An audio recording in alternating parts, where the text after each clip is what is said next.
lumber mills that the actual city has been using to gather materials to build the cities, rock quarries. So this group of druids has been kind of hassling the city of Neverwinter.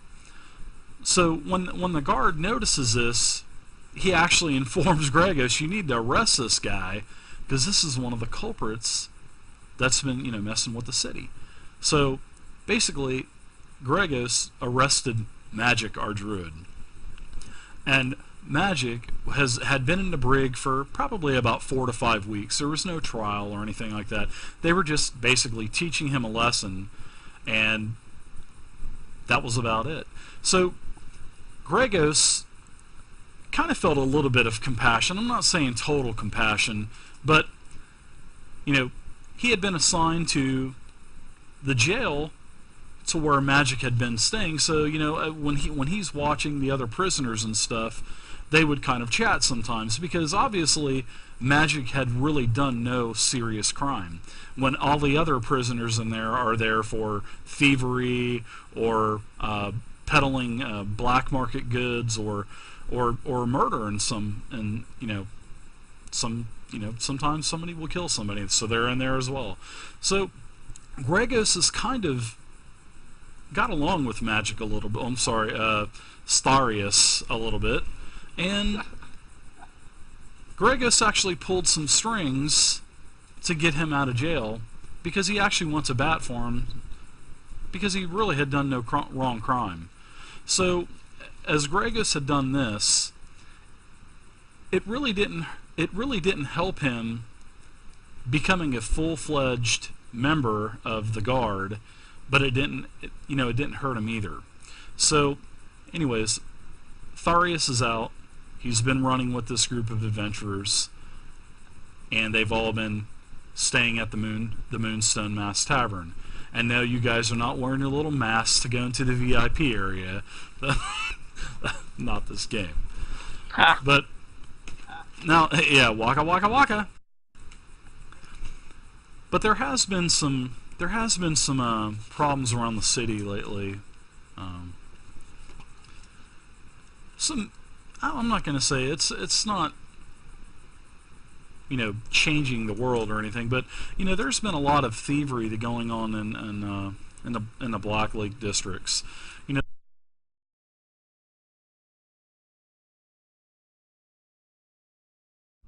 Is it me or do we lose Dave? Hello. Can't hear you, mate. Stop talking. Can you guys hear me now? Okay. Yeah. Yep. Sorry about that. I guess I let go of the button. Anyways, you guys have been, there's been a few things that's come up. Mainly, there's been 2 problems where at the docks, there's been goblin manual labor. And the goblins are the ones that do the work that basically the humans and the elves, they really particularly don't want to do. So a couple of days ago, the workforce has basically disappeared. And, Dockmaster Jonathan, which is actually the Silver Sails Trade Company, has actually inquired on hiring anybody that wants to, find his workers. Work is, getting behind, and God forbid, he's actually got to do some work now. So, he is paying a reward. There is a reward of 50 gold per person to return the goblin workers. And there's not a lot. There's 3 or 4 workers. But they actually work hard, and they think they're treated well. But we'll see later on. Now, so about these guys. They're missing. There's also, in the Black Lake district, like I was talking about before, I guess my vent shut off. But there is a zoo that is in, as we all know, there's a zoo. They have a lot of rare animals from all around the realms, from ice tigers of Icewind Dale, and even further north, to elephants of the Great Desert, tigers from all around, and monkeys. And so anyway, there are some animals that have been stolen, And these animals are worth a lot of money. And they basically just disappeared. So they need to be found. So this group of adventurers has basically taken on the task to find these two. And they hang out in the Moonstone Mask a lot, and there's a lot of rumors that go around.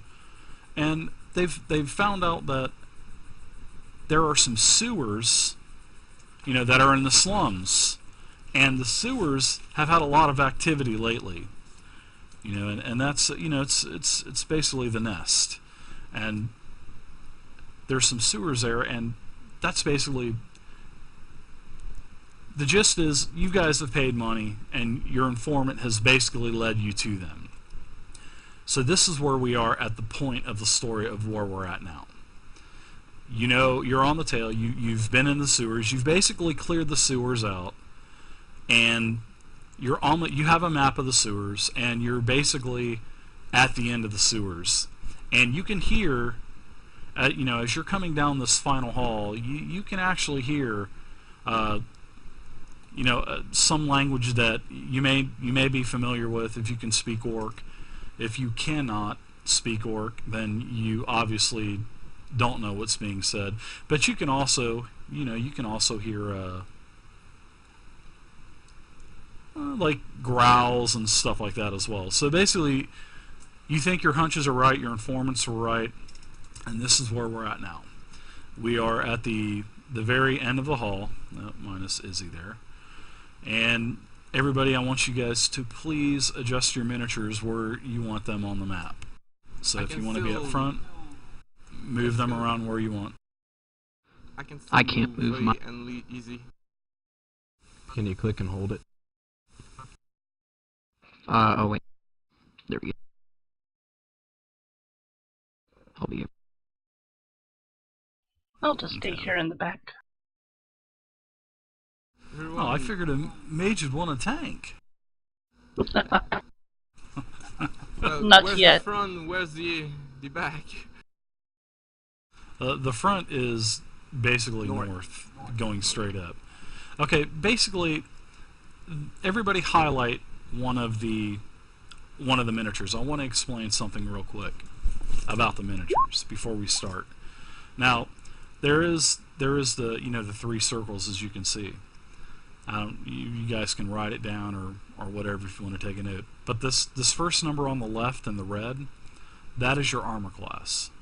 So, and if you are using a shield, if you are using a bow, and if you change weapons, your armor class needs to reflect that.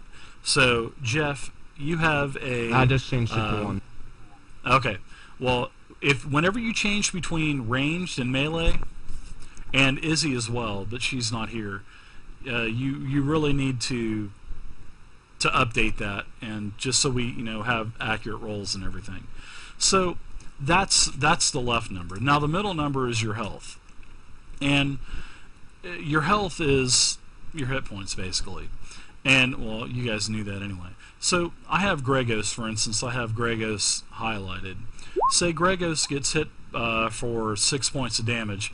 All you're going to want to do is, because I've got a lot of stuff going on in the game, and I'm really not going to have time to make sure everybody's hit points are right and everything. So if you get hit for any kind of damage, just click on the 11 or whatever hit points you have, and just type in -4 and enter. And then you'll see that Gregos, after getting hit with 4 points of damage, is now at 7 health left. So it will keep track of that for us. And if you ever want to see your max hit points, just click on the little gear as well, and you can once we do resting, bandaging, you'll also get health back. So, but that's basically how we're going to run the miniatures. So, oh, wow. Sorry about that. Yeah, I like that. Go ahead and leave that there. Yeah, right? Tell me about it. So that's basically a quick tutorial on the miniatures. And somebody's got a hell of a life bar. I'll tank now. Yeah, you will. It was a good game, guys. Vey just beat the game. We're done. I just want to mention that I can move Vey and easy. So basically, the way combat's going to work is, you can run. If But you want to said- run, you can run a little bit, maybe another square or two, but it's not going to be double.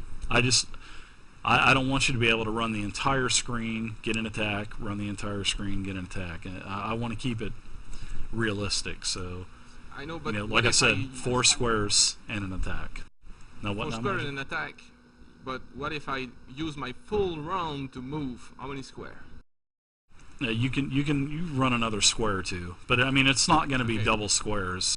So, but if you do run, but you're not going to be able to, and that's another thing as well. You're not going to be able to run every round because you are going to get fatigued.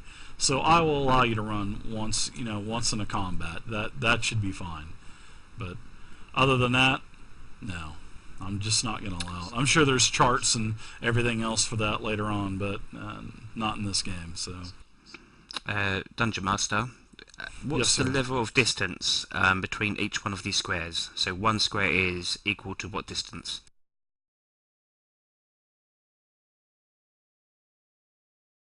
Oh, okay, by using the ruler. about Okay. 5 feet, I think. I think it's like 5 feet or something like that. 3.5 feet. 3.5. So, You can 3.5, change it. okay. what's the strength required to throw a halfling? Well, projection. Like as in a are not missile? The problem Yeah, is it's in a projection missile with is a not spear. in basic D&D. It's an advanced. Now it depends. I mean, is the dwarf or the fighter actually going to use you as a weapon? Then it would go on their strength roll. Now, if Izzy or Samora is going to notch you up in their bow, then they'd get a dex bonus. So we'll I was just give thinking them of Chili throwing me. that. Well, I mean, Chili's got a pretty good strength, so he could probably toss you like a dwarf. I could throw a halfling. You can hold your spear out and I'll just throw you like a spear. Yeah. Gotta put some weight behind it. All right, so this is the Try it point out. of the adventure to where we're at. You hear sounds coming up in the hall. You really can't see. You can see some light down the hall because you can tell that it's definitely an lit area. But I mean, what do you guys want to do?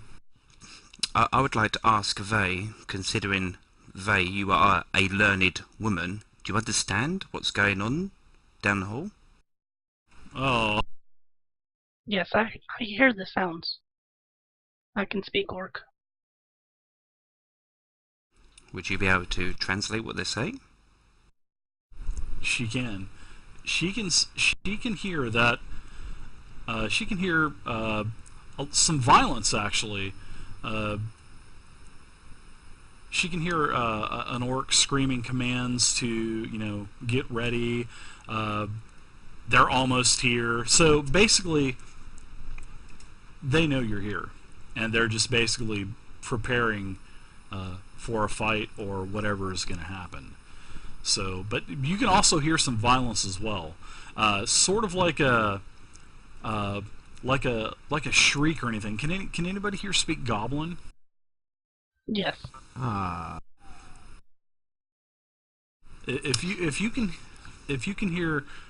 speak Goblin, then yes, you do hear some Goblin gibberish, basically pleading and begging and stuff like that. But it's real faint, and you can't hear it too well.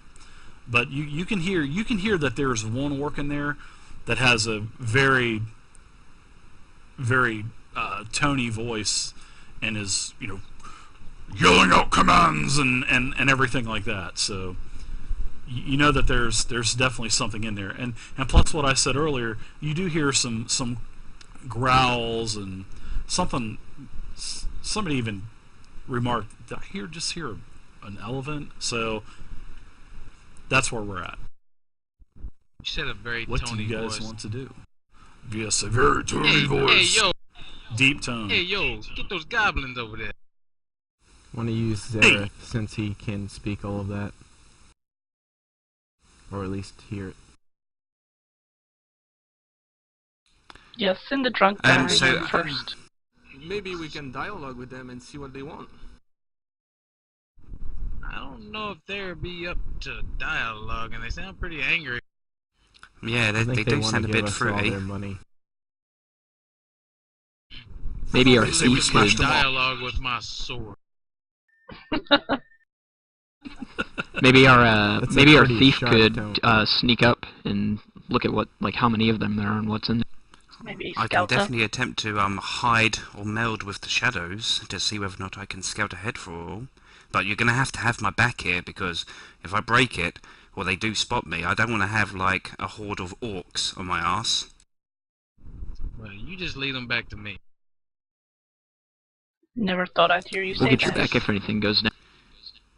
Am I able to gauge the distance of how far these orcs are, or am I under the impression that they are down the end of the hall, or? Well, you can actually see, you guys are down towards, you're probably about 20, 30 feet down into the hallway, and you can see the entrance of a room. So you can actually tell that this does become a room. And are you what side of the wall are you going to be on? And I also need to know what your chances for successful hide and shadows is as well. It is 10%. Unfortunately, this sewer is quite lit. You know, they took time to light the torches in this sewer. Yes, it is. So it's going to be The quite hallway difficult. is not. The hallway is not. But you guys, there's enough light. You guys have doused your torches. You're trying to get the element of surprise, but you can see one another within this part of the hall. But everything else is really dark and to a certain point. I mean, obviously, I haven't opened up the entire map for you because I'm waiting to see what you guys do. I mean, you guys want to push ahead, or do you want to, you want some more to scout like he wants to do? Or if you do, just tell me what side of the, what wall, the left wall, the right wall, or... I am keen to go to the left wall, trying to keep within the shadows to see whether or not I can relay information back to my party to see whether or not there's anything of concern. I like Okay. that plan. So move your miniature, please, up to the edge of the shadow on the left. So basically, this is where you're going to be, right? It will be. So how do I do my attempt to hide in the shadows? Okay. So if you have a 10% chance, that's not a very good chance. And so you're going to have to roll a 10% or lower to be successful on a 1d100 roll. You roll it, Mr. DM. I'm going to let him roll it. I'm not going to roll it. He holds the key. Wow. So you are basically just, your sword, your short sword or dagger, whatever, is just scraping the wall. Sparks are coming off of it, and this is what happens whenever It's you bloody start dark in scaling- here. Terrible road. That was a great roll, by the way. It's really dark in here. I mean, cut me some slack, Is there any way I could help him? Because I could cast a reverse light spell. This is what happens. Whoa! When you move forward, you actually awaken a red dragon, and the red dragon is going to just spit on you and kill you all. No, I'm just kidding. I just wanted to put the red dragon there just to goof around with you, just so I could get, oh shit, but no. Why don't you whip out a lute and start playing a song for him? But thanks, Samora. You awoke the dragon. I'm quite confident about this encounter. If everybody's got my back. Samora, I'm looking for the door. That was a distraction. See, I drew the dragon's attention to me. Basically, it was all intended. I drew his attention. You need to get in there. Fucking grab it round the neck. you have his attention. Run up and kick it in the head. It is dinner.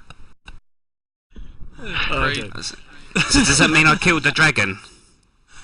You slayed the dragon. Congratulations. You go from level 0 to level 1. Congratulations. You obviously Excellent. frightened it by sneaking up on it. Can that dragon just be a manifestation of my fears of the dark? Like Iron Maiden Fear of the Dark? Yeah, quite like Iron Maiden Fear of the Dark here. Yeah, exactly like. Nice.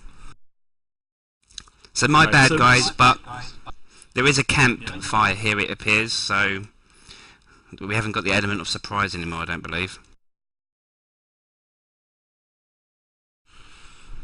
No, you definitely do not have the element of surprise, and Alright, are we initiating in a battle, or I mean, have we alerted the orcs? Are they coming? the for oh, the Samora? orcs Do we need to- definitely know that Do the rest of you're us need here. to take off running and leave him there?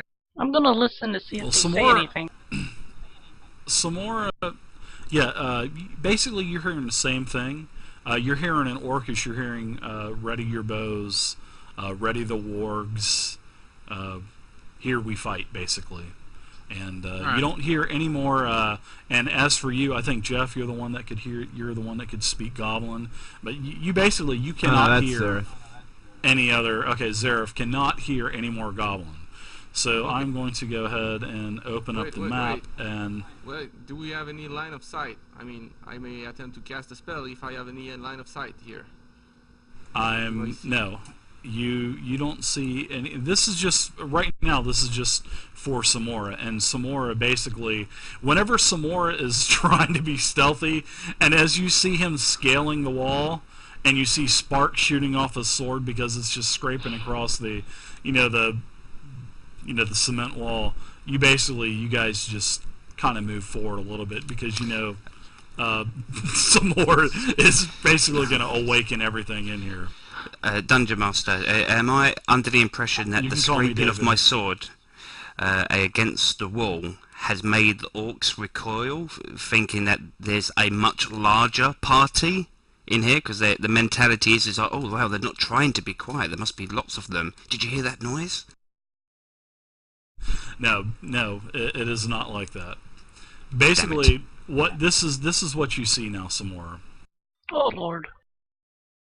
Samora, you're up to about this first. You can see that the room is sort of like a round shape. It's sort of like an octagon shaped room, and you can see that there are different animals in here. You can see that there are quite a few orcs, and you can see the wargs, and the wargs are definitely glaring in on you. So the wargs are definitely turning to attack you because you have basically they're waiting for you. So there's going to be no initiative on this round because they were expecting you, and we are going to go into combat. So the rest of the I'm going to say the rest of the group after they were hearing Samora's great attempt of being stealthy. You guys are basically right here, so you guys can actually see the room now, and you can actually see that there's quite a few orcs in here, and you can also see that you can actually everybody can hear the roars and the elephants and stuff talking to one another. So, but that's about it. That's about as much as what you can see right now. So. You do hear the bellows orc voice. You do say, "Kill them all." So not Lord of the Rings style, but they are attacking you. So the wargs are moving up to attack. Are the animals caged up, or are they asleep or something? No, these wargs. Oh no, they are basically chained to the wall. So they are basically Imprisoned. because I know you guys are kind of they are definitely in prison. And you guys put two and two together that yes, these are probably the animals that the zoo is looking for. So because you guys know that they had some rare feral tigers that had been stolen, and the elephants. So those were stolen from the desert. So you guys know that basically these are from the zoo. And that's about all you see right now, because it is fairly lit, but I probably shouldn't have revealed the whole entire map until you guys were in there a little bit more. But we'll just say up to the third pillars, you guys can see pretty clearly. But you did hear a voice, say basically to attack and kill. a more bellows voice, but you don't see where it's coming from. So here we go. You do have do three I get- orcs Good at dodging. running to attack you. Is this the end of my turn, or do I get another go? No, Yeah, I the was fixing to wargs ask moved. where's the turn? Okay, now this is because we did not have initiative. They were waiting for you, so the wargs, they had their movement. So now, Samora, it is your turn to do what you want to do. Well, I feel I should get the fuck out of here, but part of me wants to shoot the chains loose off the tigers to let them deal with those bowmen. But I don't fancy my chances with those wargs, so I'm going to back the hell away. And I think I can move 6, can't I? Yeah, I will allow you to move 4 spaces. 5 if you do not want to attack. So 4 with an attack, 5 with no attack. Okay, what kind of... I mean, for my short bow, I believe for a small target, which I would consider the chain to be, would be 50 yards, would it? So I could hit it from there. Okay. As a learned person, Samaro, I'd probably suggest against that. It's iron chain, I'm Or at guessing. least moving backwards and then attacking. Yeah, that's what I'm thinking. I was just trying to see what the distance was, but I think I'm going to have to push back a little bit further and try and get it on the next go. I'm going to have to retreat, unfortunately. Y'all also have to keep in mind that y'all don't hear him talking out loud. Y'all don't know that that's his plan. No, You that's me. I'll tell you what, you do notice, though, everybody notices that the animals are not trying to break free from the chains. I mean, they are basically laying down an occasional growl or anything like that, but they are not trying to literally rip the chains off the wall. It almost seems like they're sort of induced in a way, because they just seem like they're really calm for what's going on with the amount of noise, with the environment that they're in. You can actually tell that something's definitely not right with them. But like I said, they are not trying to, force themselves for being free or anything like that. Okay, then my turn will be, I run back going, oh my god, there's lots of fucking orcs and wargs in there. Hurry up, guys, hurry up. As I run past like a cartoon character, just my little legs skipping across the ground as I run back. How many did you saw? I just saw 3 big wargs. I saw 3 big wargs. I didn't get a scope of anything else. I just saw 3 big wargs. Well, They let's saw say a we nice back dinner. off. Gregos grumbles to himself. Terrible. Something about trying to be stealthy, right? Vey nods in Yeah. agreement. At our advantage. Let's back off a little and make them come into the corridor. We need to get you a cloak of invisibility, Samora. I didn't say I was a good thief. Alright, so basically it is the party's turn to do what you want to do. Alright, I am going to stand my ground and try to get them in this narrow passage choke point as best I can, even though I don't take up much room, it doesn't. Yeah, that's I'm gonna try actually a to great hold them idea. I'm gonna Alright, sling sounds at that good. first warg. So is everybody Magic? I noticed you almost ran off of the map. Are you scared, bud? Well, I back off 3 square because, as I said, we my should God, use the warg. corridor as our advantage and back off and let them come. I Use got our you. ranged weapon. I got So- you. Okay, Okay, so 3 square and attacking. so we have 2 people that have moved. Actually, Magic, you're not going to be able to attack. You're so far back that you're just out of range. That's Well, basically I'm why I 30 made a feet. comment. My sling have a 60 feet range, and I'm at 35 feet from the monster. I'm just